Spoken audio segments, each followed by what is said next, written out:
Clip number 1142۔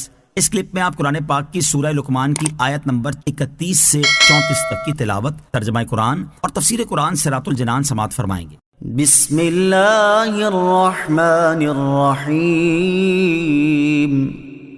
ترجمہ، اللہ کے نام سے شروع جو نہایت مہربان رحمت والا ہے۔ الم تر ان الفلک تجری فی البحر بنعمت اللہ لیریکم من آیاتہ ان فی ذلک لآیات لکل صبار شکور۔ ترجمہ، کیا تو نے نہ دیکھا کہ دریا میں کشتی اللہ کے فضل سے چلتی ہے تاکہ وہ تمہیں اپنی کچھ نشانیاں دکھائے؟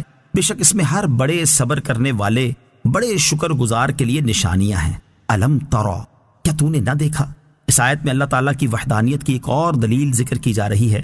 چنانچہ ارشاد فرمایا کہ اے سننے والے، کیا تو نے نہ دیکھا کہ دریا میں کشتی اللہ تعالیٰ کے فضل، اس کی رحمت اور اس کے احسان سے چلتی ہے، ورنہ اس کے لیے وہاں ہزارہا آفتیں موجود ہیں جو اس کی روانی میں رکاوٹ بن سکتی اور کشتی کو ڈبو سکتی ہیں۔ اللہ تعالیٰ نے یہ فضل اس لیے فرمایا تاکہ وہ تمہیں اپنی وحدت، قدرت اور علم کے بعض دلائل اور اپنی قدرت کے عجائبات کی کچھ نشانیاں دکھا دے۔ بے شک کشتی کی روانی میں ہر اس شخص کے لیے نشانیاں ہیں جو بلاؤں پر بڑا صبر کرنے والا اور اللہ تعالیٰ کی نعمتوں کا بڑا شکر گزار ہو۔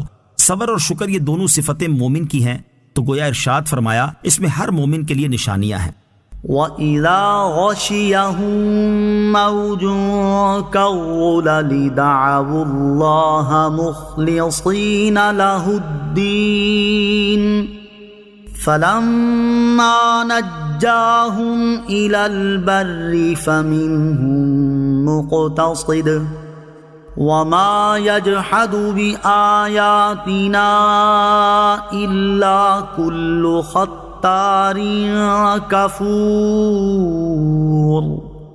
ترجمہ، اور جب پہاڑوں جیسی کوئی موج ان پر آ پڑتی ہے تو اللہ ہی پر اعتقاد رکھتے ہوئے اسے پکارتے ہیں، پھر جب اللہ انہیں خشکی کی طرف بچا لاتا ہے تو ان میں کوئی ہی اعتدال پر رہتا ہے، اور ہماری آیتوں کا انکار صرف ہر بڑا بے وفا ناشکرا ہی کرے گا۔ وَإِذَا غَشِيَهُم مَّوْجٌ كَالظُّلَلِ، اور جب پہاڑوں جیسی کوئی موج ان پر آ پڑتی ہے۔ ارشاد فرمایا کہ جب کفار کو سمندری سفر کے دوران پہاڑوں جیسی موجیں نیست و نابود کرنے لگتی ہیں تو وہ اپنے معبودوں کو چھوڑ کر اللہ وحدہ لا شریک کو پکارتے، اس کی بارگاہ میں گریہ و زاری کرتے اور اسی سے دعا و التجا کرنے لگتے ہیں، اور اس وقت اللہ تعالیٰ کے علاوہ ہر ایک کو بھول جاتے ہیں، اور جب اللہ تعالیٰ کی شان کریمی سے صحیح سلامت ساحل پر پہنچ جاتے تو ان میں سے چند ایک ہی اپنے ایمان اور اخلاص پر قائم رہتے ہیں، ورنہ اکثریت پھر کفر کی طرف لوٹ جاتی ہے۔ کہا گیا ہے کہ یہ آیت اکرمہ بن ابو جہل کے بارے میں نازل ہوئی۔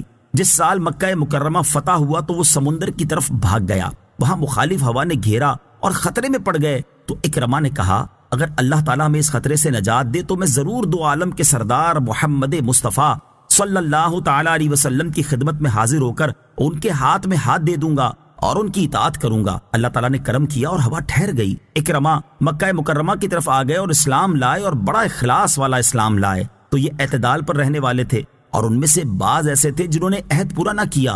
ان کے بارے میں اگلے جملے میں ارشاد ہوتا ہے کہ اور ہماری آیتوں کا انکار صرف ہر بڑا بے وفا ناشکرا ہی کرے گا۔ اس سے معلوم ہوا کہ صرف مصیبت میں اللہ تعالیٰ کو یاد کرنا اور آرام میں بھول جانا کافروں کا عمل ہے۔ اس سے ہر مسلمان کو بچنا چاہیے، کیونکہ مومن کی شان یہ ہے کہ وہ ہر حال میں اللہ تعالیٰ کو یاد کرتا ہے۔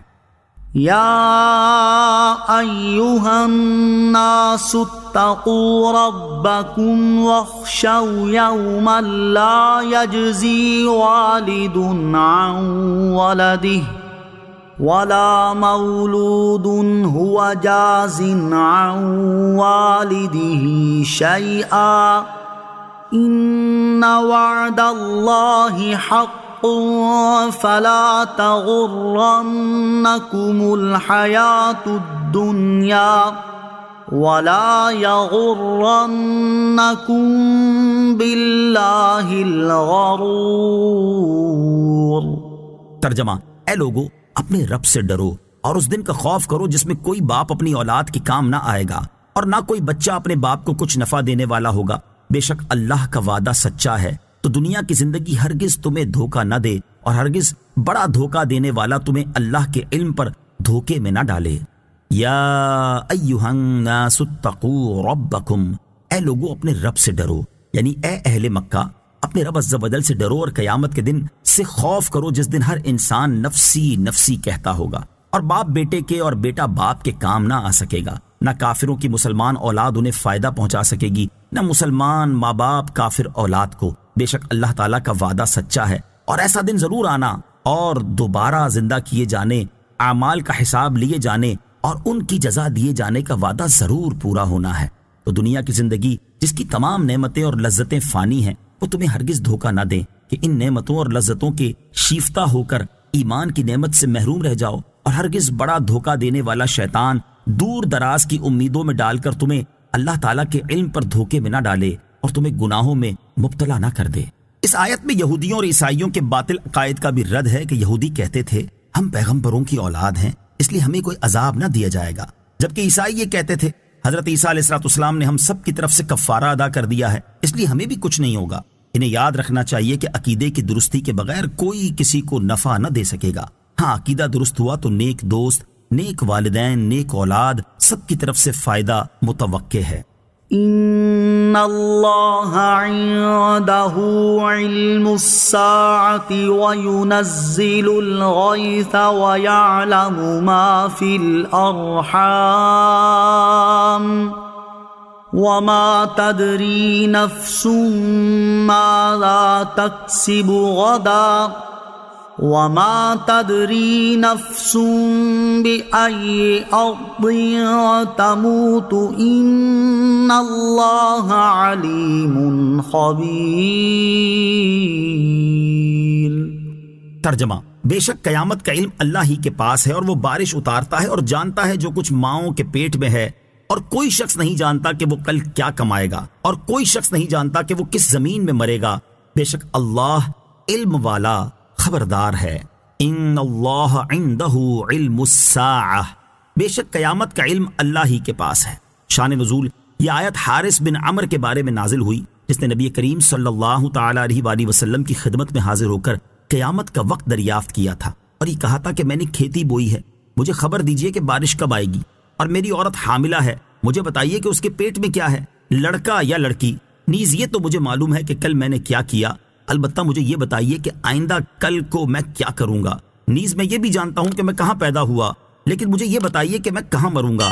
اس کے جواب میں یہ آیت